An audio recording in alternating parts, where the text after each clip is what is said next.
Angelica Live, brought to you from the Eternal Word Television Studios in Birmingham, Alabama.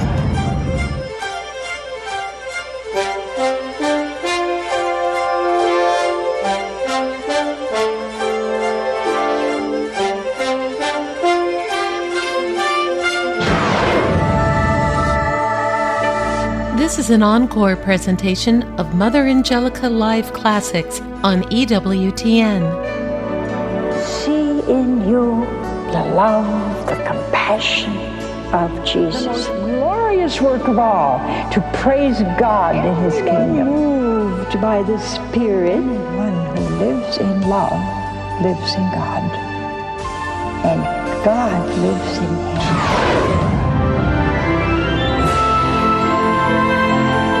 What a wonderful thing is our church. This whole network is built on trust. The essence of evangelization is to tell everybody Jesus loves you. We're all called to be great saints. Don't miss the opportunity.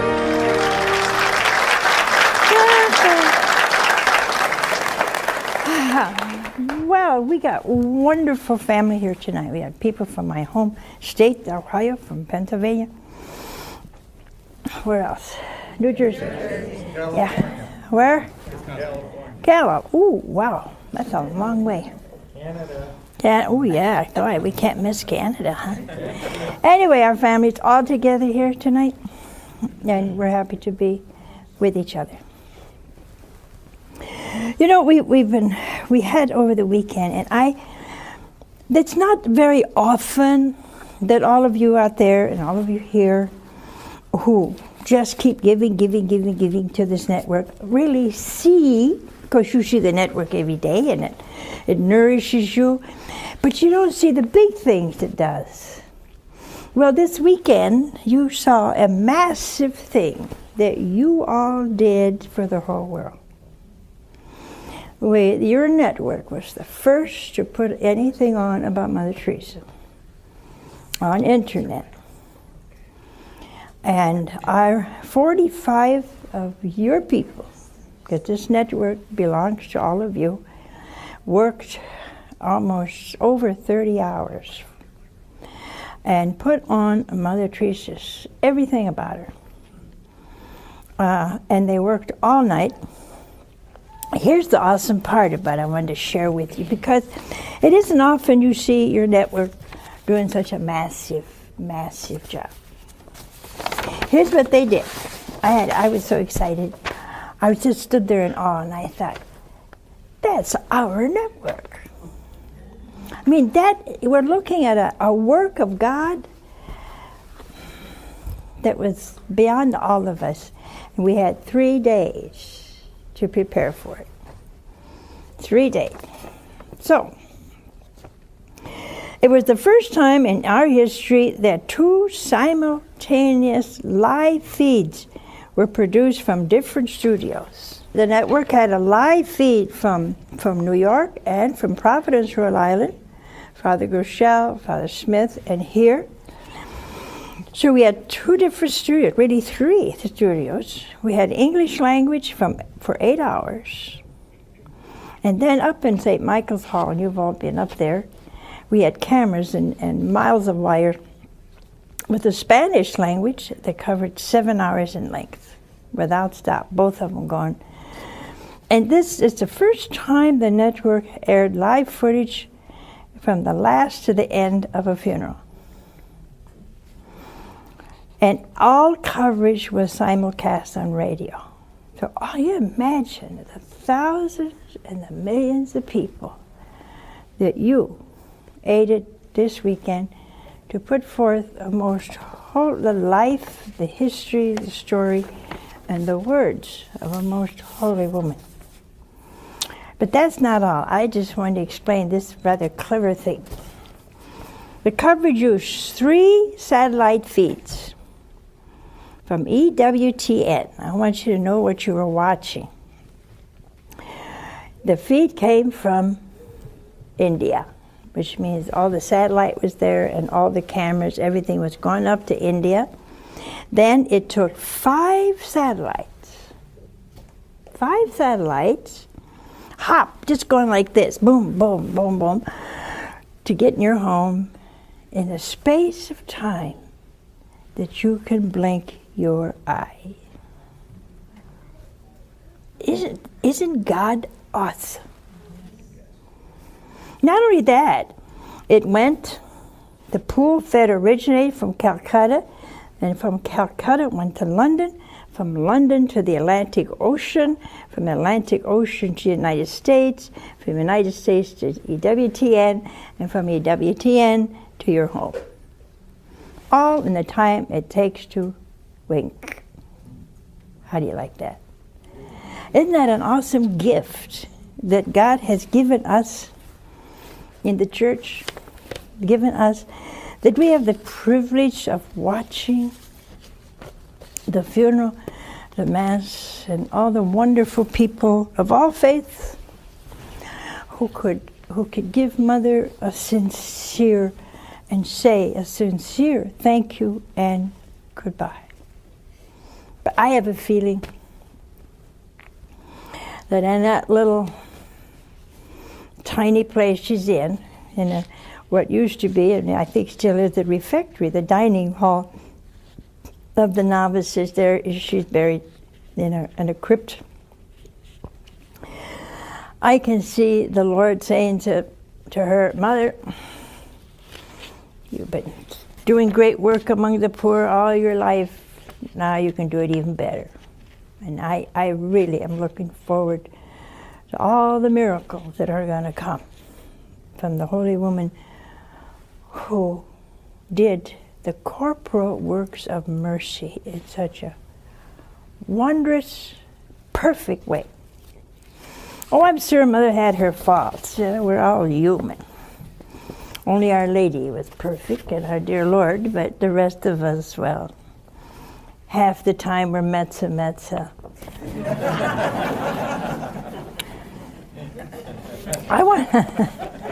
I think we took some of these last week, but I want to go over and do 2 things, which we've never done before. Because a lot of people say, what can I do for the world? We feel when we look like a small woman that turned out to be a giant. And when we look at a giant like Mother Teresa, we feel kind of smaller, we don't seem to get any bigger. Because we look at all these great works, which took time, effort, and a lot of suffering. She was not appreciated at all in the beginning by anybody. She cried many nights lonely because nobody quite understood what she wanted to do or what was her mission. And so, this is what Mother Teresa and their wonderful community does, and will continue to do. Why? Because the order was started by God. And to your surprise and mine, He has the whole thing in mind. It's not going to fall apart because Mother died. Her spirit is there. And most of all, the love of God they have in their hearts and for God and man. So the first corporal works of mercy, that means something outside of us, is to give food to the hungry. If a beggar comes to your house, you give him a Coca-Cola and a sandwich, a cup of hot soup, whatever. That's a corporal works of mercy. It's food to the hungry. And we don't always think it's merciful. We think, oh, this is charity. The word charity is caritas, which means my love for God. We use it today, Blue Cross, Red Cross, Green Cross, every other cross is a part of our charity. That means I give you $1 or $10 or $100. But Mother had the kind of charity that comes from God out to the neighbor. So when you give any food to anybody, even if you bring 5 cans of soup to your parish to give to the poor, you're doing a corporal work of mercy. The second is to give drink to the thirsty. Our Lord said cold water. I thought that was sweet. If you're thirsty, you don't care if it's cold, you just want water. The infinite God wanted you and I to give something better than just water. And in those days, you had to go to the well, get your bucket down all the way, pull it all the way up to get cold water. They didn't have refrigerators, you know. This corporal means outside. Something to deal with the body, with the person, with the individual. So if I give you, and I have all kind of cold water here. See, another one who gave it to me. I still got my mustache. I don't have a mustache, but I got a mustache cup. It protects me from the ice. Now, if I give clothing to someone, you know, you decide to clean your closets and you realize you haven't, first of all, you don't fit in that dress anymore. That's the first humiliation. And you don't want any guest to come in over the weekend and find out that there's 5 dresses you haven't fit in for 3 years. So what do? You give it away. So what are you doing, really? You should know, I'm going to give this to someone who can't afford a new dress. That's a corporal work of mercy. The second is to give lodging to pilgrims. Well, it's not possible. I don't think that most of you are going to have somebody knock on your door and say, hey, I'm a pilgrim. In fact, today, the society is we're so afraid of everything. We got double bolt locks. We got iron bars. And if anybody knocked on our door at 9:30 in the evening, we'd go through a little peephole we got somewhere. And we look through it to see if that's human, animal, or whatever. So our society is not such anymore that we can do those things. But see, Mother Teresa did all these in a perfect way. She fed the hungry, gave drink to the thirsty, she clothed them, she lodged them, she brought them home. And in the very beginning, I don't know if you know, but the first day she went out, she had very little. She had $1.55, and she went and bought a big long piece of cloth, wrapped it around her, and there was her habit. And she saw this man on the street dying, and she brought him to the hospital, and they said, hey, he's dying, we can't help him. Take it back in the street and let him die.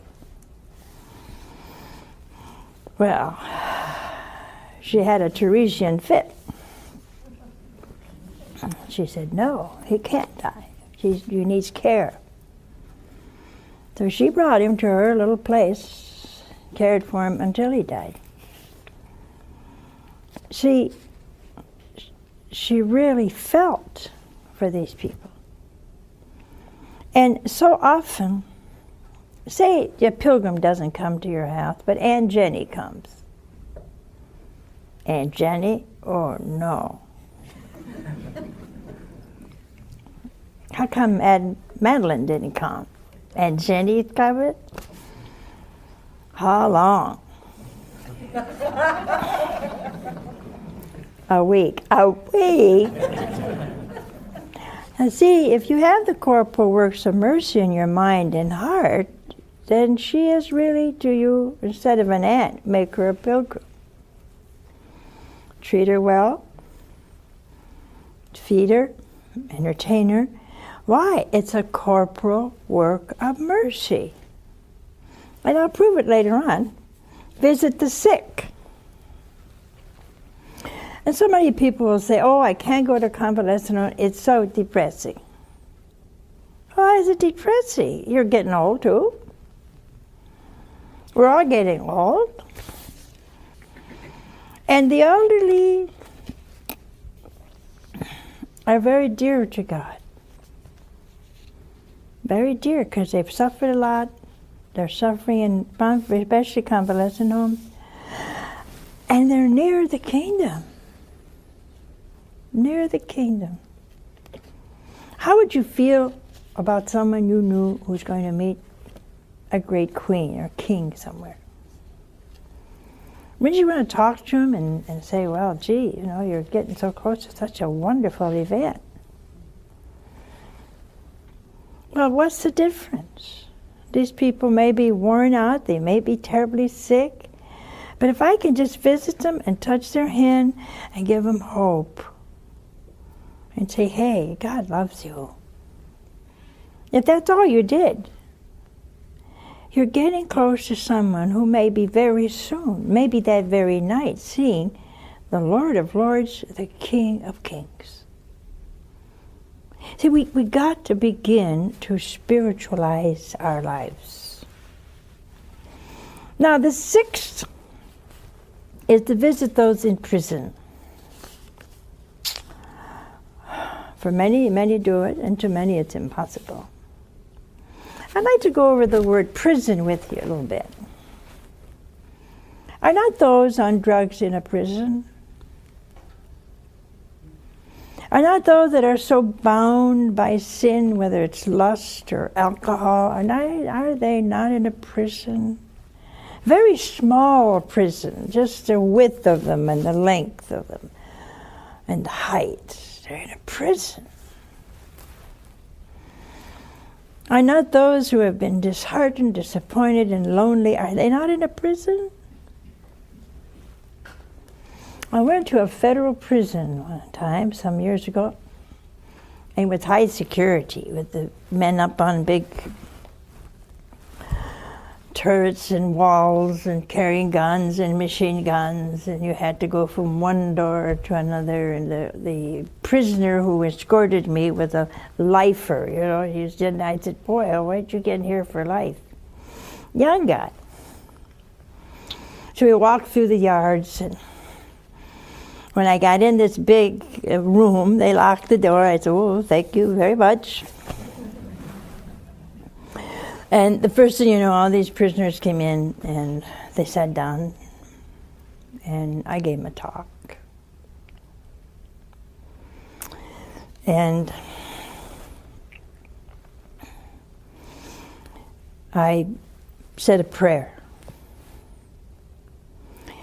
And after I said the prayer, I opened my eyes, and every one of them had quietly lined up against the wall. I didn't even hear them get off of their chairs. And this one came to me and he said, would you pray for me? I said, oh, sure I will. And I prayed over him, and each one of them came quietly, humbly. And this one, he had to be 6'7". And I couldn't have reached him. If I reached, it was on my tiptoes. And I never forget, he leaned way down, very humbly, and he said, can you touch my head now? And I said, yeah. I prayed for him, and tears started coming down his eyes. And I must have prayed for 40 prisoners. And I realized that there were more outside the prison than inside that were in prison. These men knew they were in trouble. These men knew they had done wrong, and they were humbled by the fact. Oh, it was awesome. Now the seventh is to bury the dead. And you have to realize that in many centuries it was not an easy thing. You know what happened to Tobias when he buried the dead? With a crime against the law of the country in the days of Tobias. But so often we don't understand when we bury the dead. It's a consolation I'm giving to family. It's a corporal work of mercy. See, many of us do holy things and we don't even know it.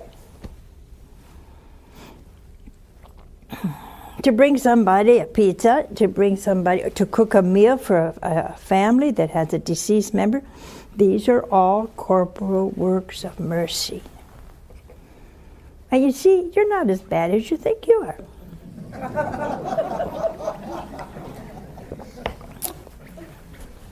You're much better than you think you are. Now, these were all the works of Mother Teresa. I want to tell you now what our mission is and yours, because you and I are all doing it together.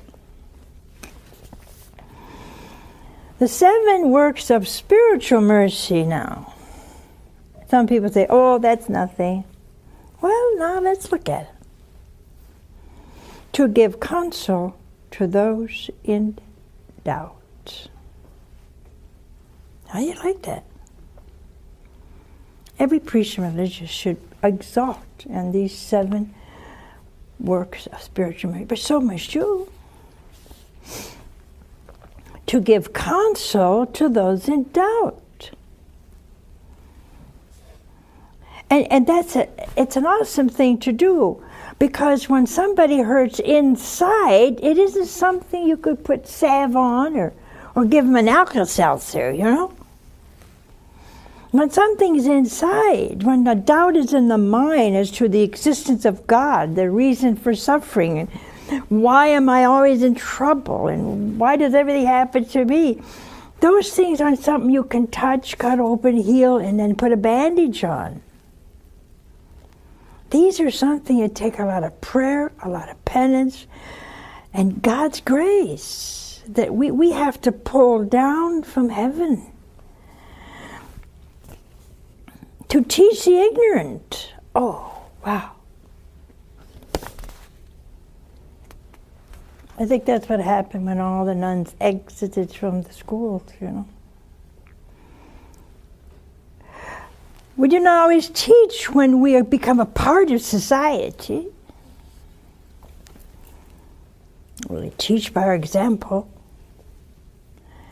But to teach the ignorant, to show them a path to God. To show them this isn't all there is. That God created me, knew me before time began. And destined for me a special place in heaven that no one in the world can fill but me. That's you. You see, and you don't always know if it sinks or what part of what you say remains in the memory of the mind.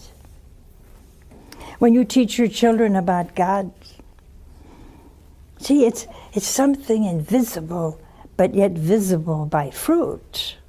By fruit. And I have to do that. Now, to admonish sinners. Wow. Some of you are so afraid to admonish somebody who is a sinner. You don't want to hurt his feelings.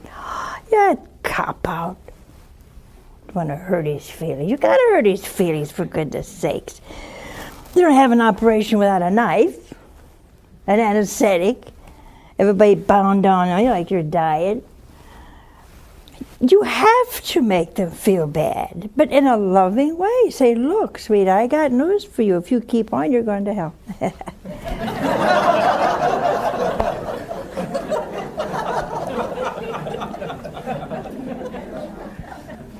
You have to admonish poor sinners. People don't know today, I'll tell you. I'm amazed. I got a letter today or a phone call, I forget which one it was. Woman said, one of the priests got up and he said, we're not going to move tabernacle back because it's only a gold box. You know what you should have done instead of complaining to me? I would have gotten up if I were there and I'd have said, Father, I'm sorry, you're lying. If that's only a gold box, then why are you a priest? And what are you doing here? If only a gold box, there's no reason for me to be here. And I walked out. Because if we're afraid to defend Jesus, who we will face alone one day, you see, we don't want to admonish a sinner. This still makes sense to me. We allow them to be in danger of hell, but we don't want to hurt their feelings. Does that make any sense to you? Huh? We don't mind if you go to hell, brother. There's everlasting heat. You'll never be cold again. But I don't want to hurt your feelings, but, if you want to go to hell, go to hell. That's the whole essence of our fear. To admonish a person is not to be cruel. It's to be kindly enlighten them that the path they are going to is serious. That is a spiritual work of mercy. To console the afflicted. How do you do that? Well, when Mrs. Joan comes your way and she gives you an organ recital every time you meet her, you know what an organ recital is? My liver, my gallbladder, my headaches, my lungs, my brain, my foot, my hand, my dandruff. I mean, we have the whole thing. I call that an organ recital. In fact, you could rattle it off before she gets there. But if you could forget for a moment you heard it before and listen to it with sympathy, that's consoling the afflicted. Someone dies in a family and they're crying. Don't go up and say, hey, they're in a better place. What does that mean? I hope they're in a better place. You're not consoling them. Jesus cried at the grave of Lazarus, and he knew he was going to raise him up. He had such sympathy for the widow of Nain. She didn't ask him, would you heal my son? Would you raise him up? Nobody asked Jesus anything. Not a thing. He felt so compassionate. She didn't have a husband. Her son died. There she was. He went up. Said, rise, son. Compassion, you see. And so when somebody comes and has a headache, don't say, well, take an aspirin for goodness sake. Well, what does that mean? Can't you say, well, I'm sorry, can I help you? And by doing that little thing, don't take, 4 or 5 words, you console the afflicted. We have so many opportunities in our lifetime, in our daily life, to become holy, but we don't know. Nobody tells us. Now, the 5th one is to forgive offenses. Ooh. When you forgive anyone, if it's the tiniest fault, your son comes in, he just scrubbed the floor and he muds it all up and he looks down and says, oh, I'm sorry, Mom, I didn't know you just scrubbed the floor. That little thing is a spiritual work of mercy. To teach you to forgive offenses is a spiritual work of mercy. And when you forgive, whether it's something terrible, terribly hurting, terribly gross or tragic, you are performing a work of mercy. Now, 6, to bear patiently. Oh, this will get you. To bear patiently persons who are difficult. Oh, wow.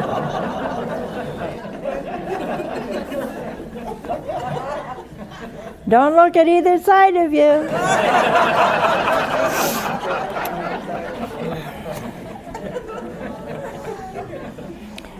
Just says it, to bear patiently persons who are difficult is a spiritual work of mercy. You know, I was telling the sisters, gave lesson this morning, and the sister said, Mother, would you tell the people what you told us this morning? I said, oh, well, I'll adapt a little bit. But it has to do with this 6th of the 7 works of spiritual mercy. I told the sisters this morning, I want you to look at yourself in a new way.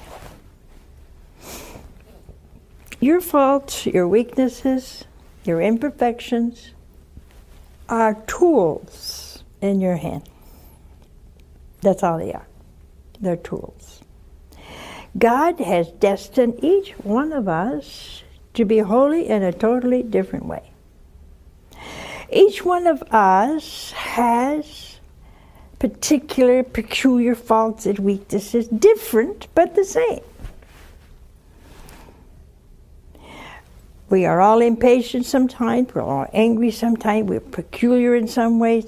We all have things that we have to overcome, and we use them as negatives. We use them as if, well, I don't know why I was born with this. Well, let me tell you what happens. If you're building a building, you'll have 50 men there. If it's a big building, they all have hammers, they all have pliers, they all have screwdrivers, they all have saws, but they all don't do the same thing. Concrete comes over here, a form over there, a tile over here, same men, all with the same tools, but the result totally, absolutely different. Put a chisel in the hands of Michelangelo, you got a masterpiece. Same chisel. Your faults and my faults and my weaknesses and your weaknesses are like tools in a closet. And these tools show me, they're like mirrors. You know, I've told you 100 times I am impatient by nature. I like everything done yesterday. Fought impatience all my life. But God is destined for me that my kind of holiness will be one rooted in patience. Because I have had to take impatience, and with God's grace we must then transform it and make it beautiful. Make it the opposite. Make it like Jesus. And so my faults and weaknesses, your faults and weaknesses, are like giant mirrors in which you see yourself. And you say, oh, why am I so unkind? Why am I so unloving? Then I must be the opposite. In my nature, in my interior, I may be unkind, I may be jealous, I may be proud, I may lack compassion, but I have to look at them in a new way. They are going to determine my kind of holiness. And by overcoming them, something in me negative becomes very positive. Something in me not like Jesus becomes like Jesus. And these spiritual works of mercy and the corporal works of mercy that all of us must do and can do are all builders. They take these rusty old tools and they shine them up, and they all work together that I can have a specific kind of glory in the kingdom and glorify God on this earth. See? And to bear patiently with persons who are difficult is one way I can do it. Why? Oh, I hate that person. Every time they come around, I lose my temper. That person is your best friend. Why? Because that person is a mirror for you to see you have a bad temper. That's what you're fussing about. We don't want to suffer. We don't want to have self-control. What we really want to do is have heaven all the way to heaven. Isn't that true? Heaven all the way to heaven. You're dreaming. Dreaming. Because I have a closet full of tools, and you have, and we got to open them up and say, oh, ugly. But they're mine. And God's grace is with me. He wants me not only to know I have them, but to work on them until I'm totally opposite and they're shining before God. Francis de Sales, known as one of the most gentle saints, had a terrible temper. Awful. And one day this young seminarian came in and laid him out, and he didn't even answer him. And his secretary said when the seminarian left, "Why'd you give it to him?" He said, "Well, I thought about it. And I thought, should I lose what it took me 20 years to gain?" See? He wasn't going to lose it. He had a tool called anger. And he became gentle. And I have to apply these 7 corporal works of mercy and 7 spiritual works of mercy to myself also. The last one is to pray to God for the living and the dead. How often do you pray for the poor souls of purgatory? They're going to be there one day. See, it really doesn't depend on whether you believe it or not.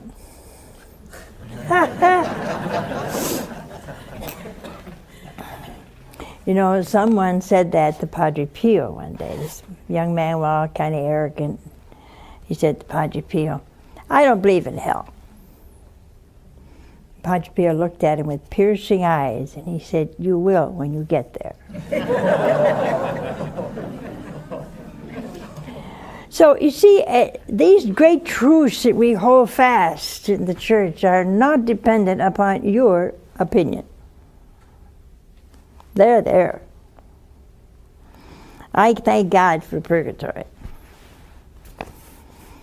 Because we'd be in no-no land, most of us, because we wouldn't be ever pure enough, holy enough to see God. It's like if you look at the sun, in just a short time you'll go blind. It's too bright. You and I cannot stand in the presence of an awesome God and be in the position we're in. See? So I would encourage you, this network that is yours, the network that you keep going, and now that is going around the world and doing such awesome things for God and His church, His kingdom, because of you. Don't ever forget, you are the ones that keep it going. Well, we do the 7 spiritual works of mercy. Mother Teresa, in her wonderful order, has, and many other people in the world, not only them, do the 7 corporal works of mercy. But all of us have to do some of each in our lifetime. Going to confession and hearing confession is a spiritual work of great mercy to yourself and the priest who has that power of God, who could become another Christ and is another Christ, forgives you. And you know, we can't look down on the priests who have fallen. I'm hard on them because I realize what's going to happen to them if they don't teach the truth. It's a terrible, terrible thing. But one time in New York, there was an accident, and this woman was just walking across the street. Man ran a red light, and she was there dying. And there was a man who had they used to have these little carts, and they had wheels under them, and there was a broom inside. He was a street cleaner. And she was dying, obviously. And he went over and in Latin gave her absolution. He was a priest.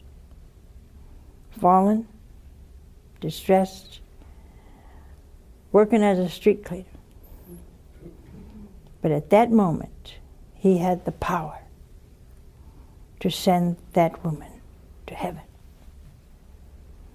Awesome. Awesome. And you and I must appreciate the many opportunities that the church, through whom the mercy of God comes through, and Our Lady's awesome graces, mediatrix of grace, the funnel. All of these are things we must cling to today. We are all called to be great saints, especially in this day and age when we have to fight for our faith. Don't miss it. Don't miss the opportunity to forgive, to counsel those in doubt, to teach the ignorant, to admonish sinners, to console the afflicted, to forgive offenses, to bear patiently the faults of others, to pray for the living and those in purgatory, to give food for the hungry and drink to the thirsty, clothing to those without clothes, and lodging to pilgrims, and visiting the sick, and those in prison, especially the prisons that are invisible prisons, the people walking down the street in doubt and loneliness, in a prison no one sees, to bury the dead.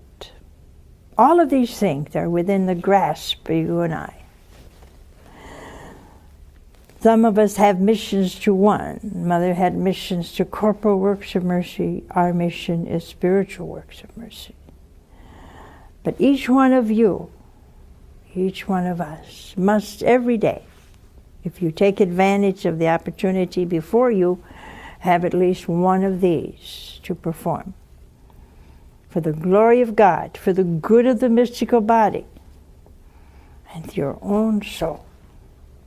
So we're going to take some calls. Hello? Hello, Hi. Mother. Where are you from? I'm from Illinois. What is your question?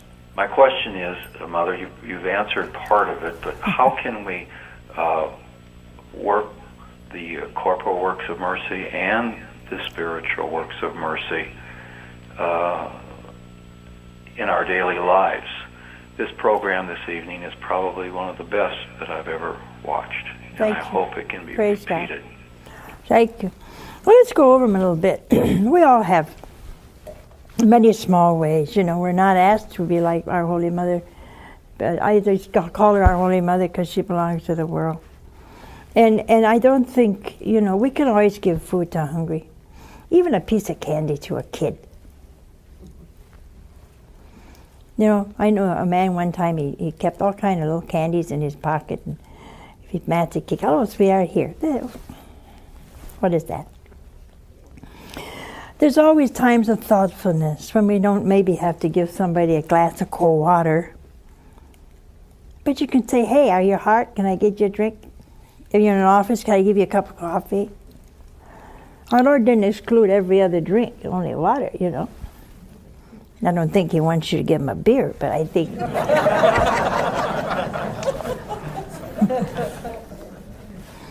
But I do think that we do have many and be thoughtful to your family. Your husband comes home and he says, oh, I'm so hot. Well, get him a drink. What's the matter? He's crippled, he can't get a drink himself? See the opposite? Did you understand what I'm saying? It's just the opposite. Why can't you get him a drink? You're his wife. I'm not his servant. Yeah, you are.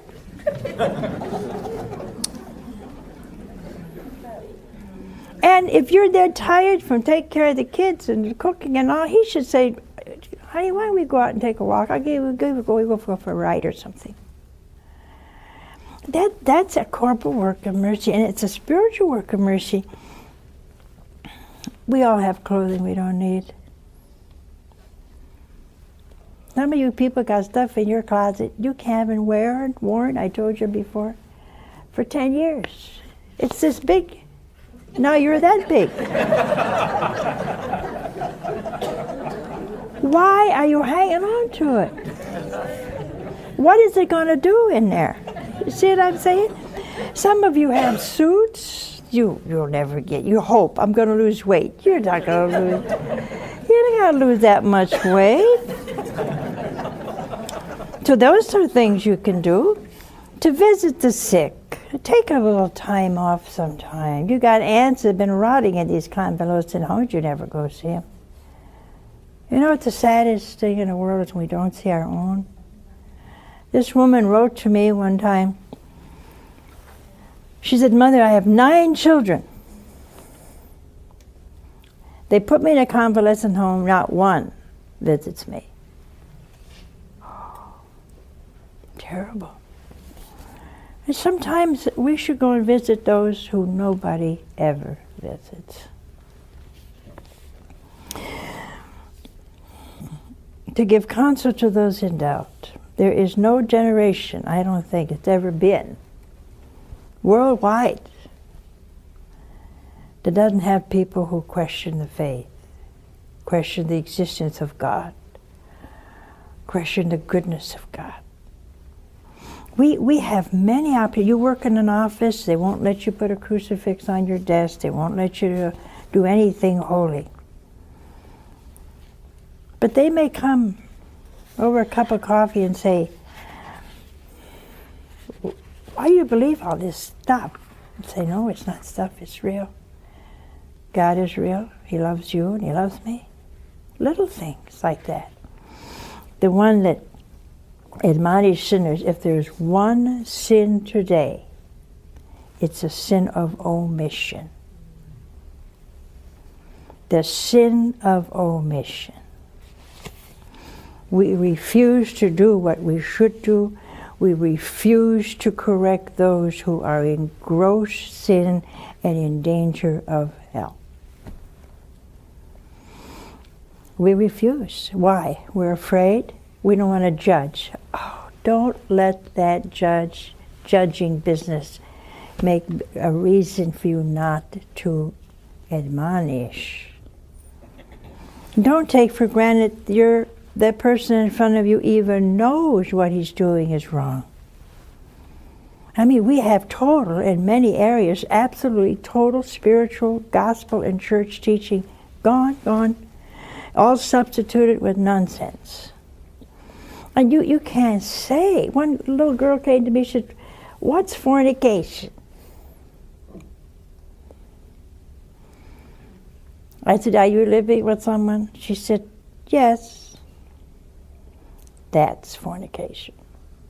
Really? I'm sorry, honey. Nobody told me. See? I admonished her. I said, "You can't do that. I mean, your soul is pushing God away." And there are many, many, many reasons. And we all have to bear patiently with your family, the ones you love the most. Your own flesh and blood are the hardest to get along with. Why? Well, they never do what you want them to do. You're all cut from the same loaf, but you don't like each other. Why? See, because we don't understand each other. We spend half of our lives trying to make other people what we think they should be, but never working on ourselves. You know, the good curé of ours was a great one. He admonished. And Sister Agnes was telling one of the vice presidents today, "Did you ever hear Mother imitate the curé of ours?" And he said, "No." She said, "It's quite something." I wanted to say, "Shut up, will you?" But she didn't. So he said, "Well, show me what the curé of ours would say." Well, the curé had a very high-pitched voice. And he would go, "Oh, are you people? You are going to hell. You are going to hell for all this dancing, for all this drunkenness, for all this terrible things you do every night. You're all going to hell. Oh my God, I'm so sorry you're all going to hell. You don't love God." And he went on and on and on like this. Scared them to death. Why? Why do we need fear? Why can't we listen and say, "I'm not happy. I'm not happy away from God. I'm not happy steeped in sin. I can do better. I can become a saint. See, and the curé in his high-pitched voice, that for most people is aggravating. Then he'd go on and he'd say, oh, my people, if you could see heaven, if you could see the glory of God, then you wouldn't sin anymore. And he'd go on for an hour like this. He converted 280,000 people by admonition, because he would cry big tears. One time a woman came, very famous actress, she came in a big carriage and the whole city was out to see her, and the curé went to the carriage, and as soon as she came out he started backing off. He said, Madame, I must leave you. The stench of your soul makes me vomit. And he turned around and walked away. She went off in a huff. But you see, I hoped and prayed that at some point on her way in her big carriage, she thought about it. See, we play with fire. We play with dangerous things. We go where angels fear to tread, because we don't want to admonish. We want to be admonished. But if someone tells you this is a grave sin and please stop it, thank them. Please say thank you. Nobody told me. If I love you, and I do, I will always admonish you. I don't always say it right. I don't always say it kindly, and that's for my brother sisters and brother priests and everybody else that we should all be so close together. But I see the danger, and I want you all in heaven. All faithful sons and daughters to a wonderful, wonderful church. And just so you don't forget that I still have all my wits together, don't forget, this network and all the wonders it accomplishes by God's grace and providence is a part in all of you. So please be generous. We must go out into the highways and byways and touch the people who have no faith, little faith, or lost their faith. And those in jungles that are disheartened, and those in the highways and deserts of life who have no one to turn to, and those who don't even know there is a God, let alone one that loves them. To the children who are so abused, they don't remember their mothers.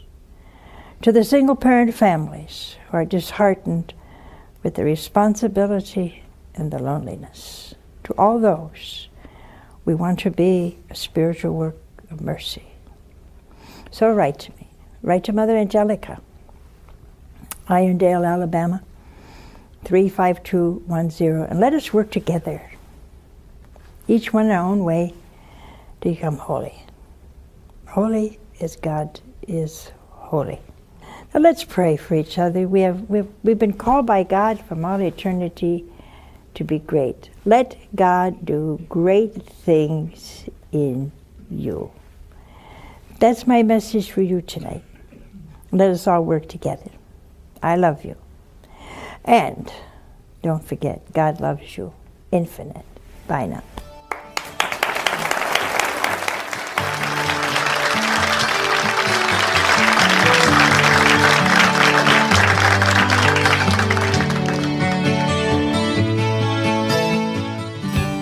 To obtain CD or DVD copies of the preceding classic episode of Mother Angelica Live, contact EWTN at 205-795-5777 Monday through Friday from 9 a.m. until 6 p.m. Eastern, or write to EWTN, Irondale, Alabama 35210.